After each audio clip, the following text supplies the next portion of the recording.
Berkey, before we push on, before we unload on the rest of the week, a chance for you to take a quick trip down memory lane, 2001, because you were part of that Wallabies winning side. Yes. 2001, it was a really interesting time because, like there still is now, we get this sense of the enormity of what is the Lions, but we did not know what was coming our way.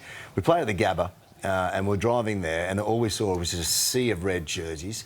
And if you watch the documentary that they did for this game, Johnson walks back to the change room and says, "Boys, this is a home game. This is all ours." And all I remember in that game was one, sitting on the sideline to start with, because I didn't get a start. I came on for this one, and this is where you try and shut someone down by going forward. Ooh, you just got to make the tackle, though. That was the only thing. I'm on the highlights reel of Brian O'Driscoll. Incredible play. I got run over by Quinnell just there. Thanks for coming.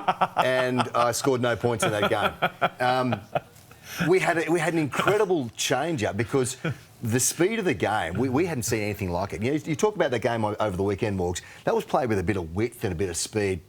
That game there was, we were frantic. You need to talk about sort of combinations and cohesion. We had nothing out there, and I think I do remember Herbie, saying to our defensive coach, John Muggleton, he came out and he ran out and he said, "Stick with the systems." And Herbie basically said, "Mate, the systems aren't working," like with a few more adjectives in there.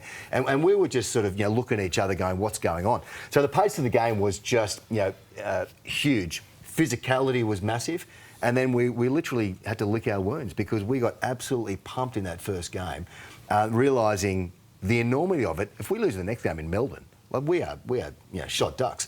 And then it all changed around. The whole mindset changed going down to Melbourne.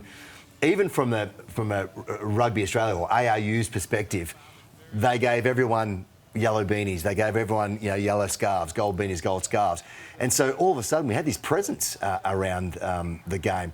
But that first half still, I think we turned it 11-6. And we were so out of the game still. I talk about this series that we won 1.5 games versus 1.5 games only by the last one. We started to get a wriggle on in that second half. Joe scored 2 tries. Joe Roth, that was. Mellon threw a great pill over the top there, and we just ground them literally into the turf. Wilkinson got injured in that game. He went off on a stretcher. We're thinking, is he going to play next week? Of course he was. He was going to get off the deck. And this was the final game. That was Herbie passed to me. Couldn't move my arm because of my reconstructed shoulder. That's what I'm going to blame. But that was it. 35-14, and it was a real watershed moment to say we can keep up with them. Yep. And we can battle these guys. I think it's Stephen Larkham gets injured in that game, so we had to change it around for Elton Flatley comes in for the third Test match. So all of a sudden we had a bit of a struggle and adversity ourselves. But it was just this magic moment going into the third Test. And then we know the story about Justin Harrison. We know the story about leading into it. We're out at Parramatta, camped out there. And the noise, Morgs, as you already mentioned, the games that you play, the midweekers, trying to rough them up the most. Good, that game in Canberra, the angriness that came about it. So all of a sudden there's this bit of volatility in this last game. 80,000, 85,000 at Stadium Australia. The Aussies were in that section.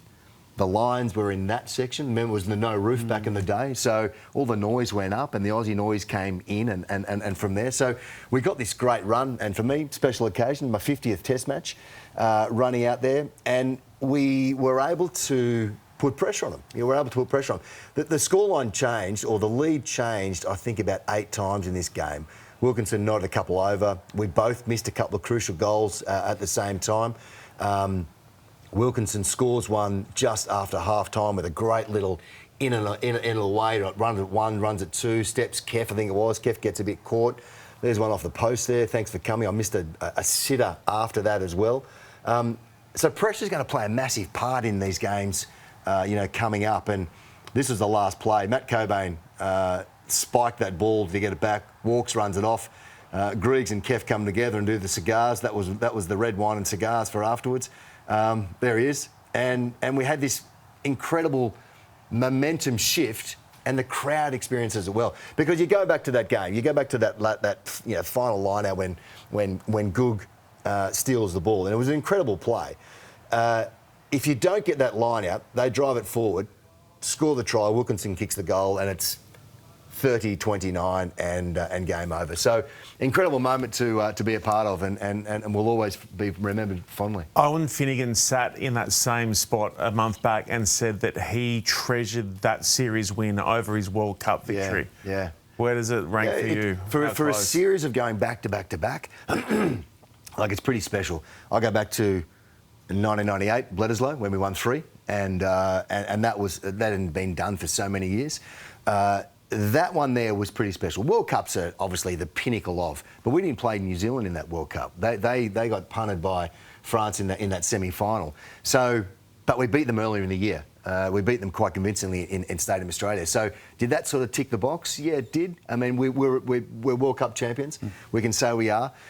But there's something about a Lions series as well, and as like Owen said, it's pretty special to have that on your resume. Why not both? One. Or